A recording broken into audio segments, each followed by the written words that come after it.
जयंतीचा अध्यक्ष अजित बंड निलंग्यात सामाजिक इतिहास घडवून आणलं. साहित्यरत्न डॉक्टर अण्णाभाऊ साठे जयंती सामाजिक उपक्रमाने साजरी. युवा शक्ती हे देशाचा उज्ज्वल भविष्य आहे असे सांगितले जाते आणि याची प्रचिती निलंगा शहरात अजित कांबळे या युवकाच्या माध्यमातून दिसून आली. जयंतीचे उत्तम नियोजन, महिला आणि मुलींच्या सुरक्षेसाठी दोन्ही बाजूनी तरुणांची साखळी, मनमोकळ्यापणाने महामानवाते महापुरुषांचा जयघोष, विशेषतः म्हणजे रुग्णांना फळवाटप, वृक्षारोपण अशा विविध सामाजिक उपक्रमाने साजरा करण्यात आल्या. लोकशाहीर अण्णाभाऊ साठे सार्वजनिक जयंतीचे अध्यक्ष म्हणून युवा आणि कर्तृत्ववान चेहरा अजित कांबळे यांच्या रूपात समाजाला मिळाला आणि जयंती अशी साजरी झाली की त्याची शिस्त आणि महिलांचा सन्मान यासह दुसऱ्या समाजाचाही आदर यात पाहायला मिळाला. यामुळे अजितसारख्या युवकांच्या हातात कारभार दिल्यास ऐतिहासिक कार्य समाजासाठी युवकांच्या हातून हमखास घडतं हे सिद्ध झालं आहे. अशा युवकाला समाजाने जपलं पाहिजे, बळ द्यायला पाहिजे अशी समाजातील लोकांची इच्छा आहे.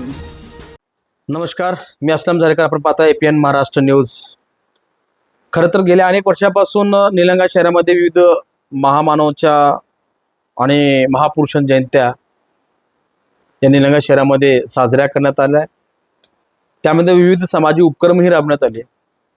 मात्र गेल्या 2 वर्षापासून लोकशाहीर अण्णाभाऊ साठे यांच्या जयंतीनिमित्त एक चांगला अध्यक्ष मिळत नव्हता. साजरी पण होत होती जयंती, परंतु अध्यक्ष चांगला असावा अशी मागणी होती. एक युवा पिढीचा तरुण चेहरा समोर आला, अजित कांबळे या नावाचा, आणि हा युवकानं दाखवून दिलं निलंगा शहराला आणि समाज बांधवांना की मंजिलें उन्हीं को मिलती है जिनके सपनों में जान होती है, यूं ही पंख होने से कुछ नहीं होता, हौसलों से उड़ान होती है. तो जिद्द त्याच्या मनामध्ये होते आणि अक्षरशः त्यानं सामाजिक कार्यातून पुढे येते. अण्णाभाऊ साठे यांच्या जयंतीनिमित्त विविध सामाजिक उपक्रम राबवण्यात आलं. त्यामध्ये फलफ्रूट असेल, वृक्षारोपण असेल, आणि तो बातमी करायची नाही असं कमाल आहे की नाही, बातमी करायची म्हणून सांगितलं. मी बघितलं की बा असे कमी असतात युवक, परंतु समाजासाठी झटणारा, समाजासाठी काम करणारा, समाज माझा समाज प्रगती करावं या उद्देशानं घेतलेला उपक्रम आणि केलेलं कार्य हे लोकांपर्यंत यायला हवं. त्याच्यामुळे कारण अजित कांबळे हा माझ्या वयानं फार लहान युवक आहे, मुलगा आहे, परंतु त्याचं काम मला खूप चांगलं वाटलं. त्या निमित्तानं आपल्या समोर यावं असं मला वाटलं आणि त्याचं कार्य पण आपल्याला समोर सांगावं असं मला समजलं आणि जाण्यात आलं. तर सांगायचं एवढंच आहे की युवकांचा हा देश आहे. युवक काय करू शकतात, म्हणजे असं म्हणतो ना, यंग पिढीचा हा देश आहे आणि युवकांच्या हातामध्ये हे देश जायला हवं. तसंच युवकांच्या हातामध्ये विविध कार्यक्रम जाणं हे खूप गरजेचं आहे. ते उत्तम उदाहरण म्हणजे अजित कांबळेला देता येईल. कारण डॉक्टर बाबासाहेब आंबेडकर महामानव यांच्यापासून ते छत्रपती शिवरायपर्यंत आणि अण्णाभाऊ साठे यांचे सामाजिक कार्य, त्यांचं जीवन, त्यांचा उद्देश, त्यांचा संदेश समाजापर्यंत जायला हवं याचा परिपूर्ण अभ्यास करण्याचा प्रयत्न तो करतोय.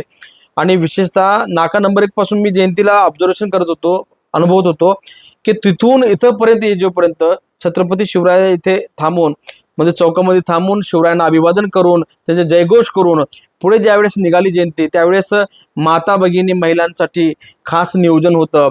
त्यांच्या सुरक्षेसाठी पोलीस बंदोबस्त तर होतच, मात्र इथं समाज बांधव ही आजूबाजूला त्या ठिकाणी होते आणि एक वेगळं वातावरण या निलंगा शहरामध्ये निर्माण करण्याचं काम अजित कांबळे यांनी केलेलं आहे.